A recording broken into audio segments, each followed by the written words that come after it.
Hello and welcome to Movie Cryptids, Episode 2, Aliens.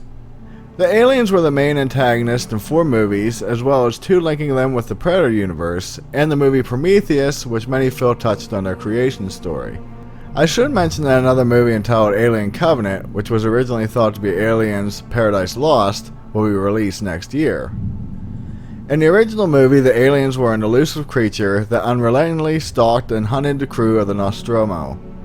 Outside of being very capable beings, what do we really know about them? This species is honestly very hard to pin down, since even though they have been featured in 7 movies, multiple graphic novels, and have a fan base that is undeniable, not a lot of information is concrete since their origin story is never completely explored. So with that said, keep in mind I have tried very hard to do this creature justice while trying to paint a full picture about them with the fractured information out there. To start, the aliens have no official name for their species. Rather, they are referred to as xenomorph, which is Greek for strange form. The Yautja, also known as predators, lovingly call them Haande Amudha, and that translates to hard meat. Although it should be noted that the species is frequently just named Xenomorph XX121 by scientists. Their homeworld is Xenomorph Prime, or scientifically known as A6454. It is seen as a hive world where the landscape is covered in massive hive structures created by the aliens. This does not mean that the surface is devoid of flora and fauna. It is hypothesized that there are massive amounts of hives underground that support each other to control the planet. It should be noted that the most feared xenomorph is located on this planet, known as the Queen Mother. The planet is about the size of Earth, with 3 large continents, which include an ocean. The surface has many diverse biomes such as deserts, mountains, forests, tundra, and savannas. Outside of the aliens, the planet boasts flying scorpions, which looks like what they sound, Darfalgin, which is a reptile creature that can produce pheromones that mimic the aliens' own, a large desert-dwelling worm called a dilogon, and a massive aquatic reptile known simply as a herbivore. I should note at this point that while Xenomorph Prime is considered the aliens' homeworld, they have been found on moons such as LV-223, LV-426, and a planet known as Fiorina-161, but they aren't considered native of these locations. The aliens have a unique anatomy, where they have both a form of an exoskeleton as well as a lightweight mesoskeleton. The exoskeleton can be black, blue, purple, and copper colored, but there is another color variant, being red, that I will discuss later. The mesoskeleton's primary purpose is to protect the internal organs, muscles, and to give the alien its form. It should be noted that the exoskeleton layer is made from a protein polysaccharide that is similar to chitin. The cells replace themselves with a type of polarized silicone that makes it flexible but capable of resisting extreme temperatures. The skin also doesn't radiate heat as it matches the ambient temperatures. Their blood is a dull yellowish-green color and is highly acidic. It is thought to provide the creature with energy, much like a battery. The blood is highly pressurized within the veins, and when cut, spray out in a deadly fan of metal and flesh-eating acid. Some view this feature as a defensive mechanism. The xenomorphs have a large, elongated head that, depending on the type, can have a smooth cowl or one with many ridges on it. They have a long bony tail that is equal to, if not longer than, their total body length. The tail, while looking fragile, is capable of picking up very heavy objects, such as a 520-pound Yautja, with relative ease. The alien's body is rather spindly, but is capable of great strength. It should be noted that most walk bipedally, but this, again, is predominantly dependent on what the host being was. I'll get to that later. The aliens can range in size from 7 feet to 20 feet tall and weigh 325 to 10,000 pounds, again depending on the type.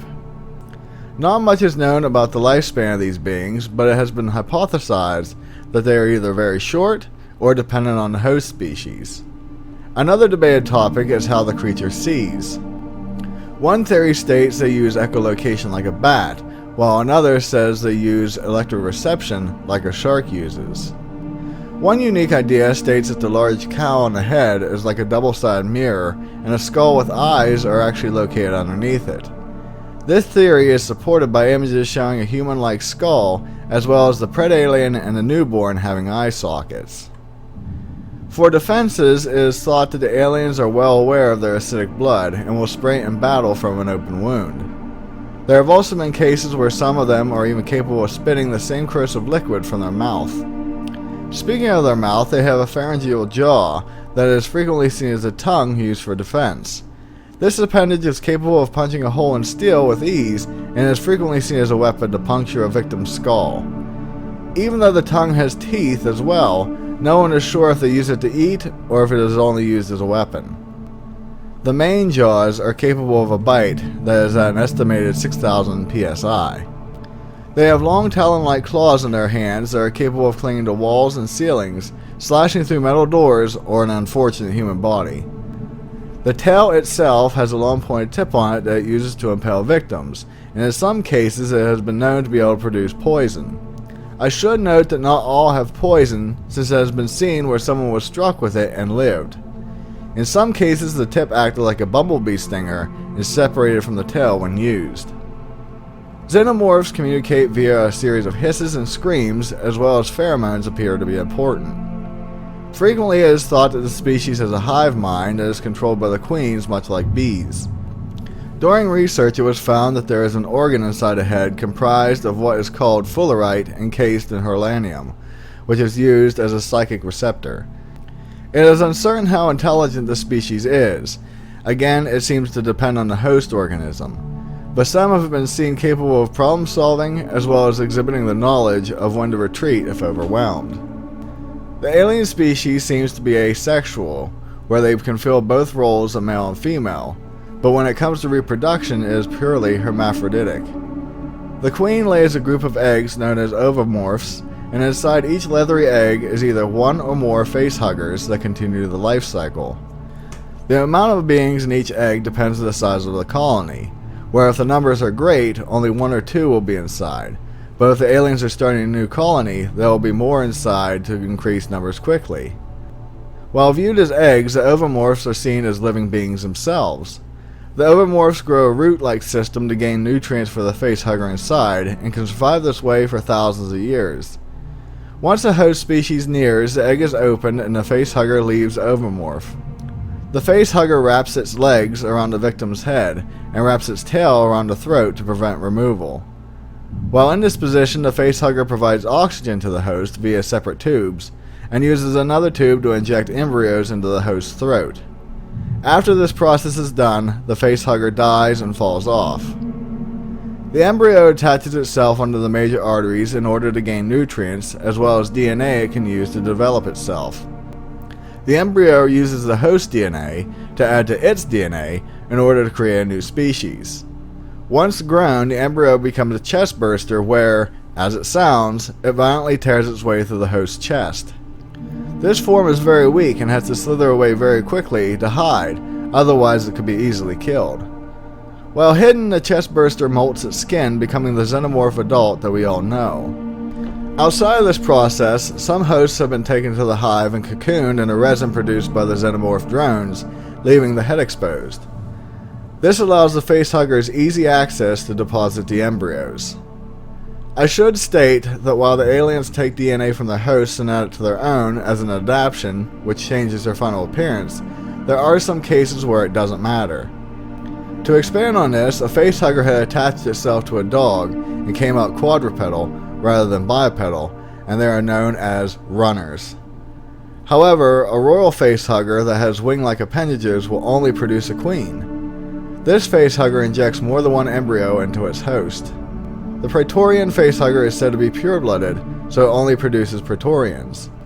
Not to get into the separate types right now, but the predalien is the only xenomorph that can inject embryos into victims as an adult without needing a facehugger. Being strictly an organic-based organism, they aren't considered technologically advanced. They don't use machines, but do seem capable of operating them, or should I say able to shut them off to hinder being hunted.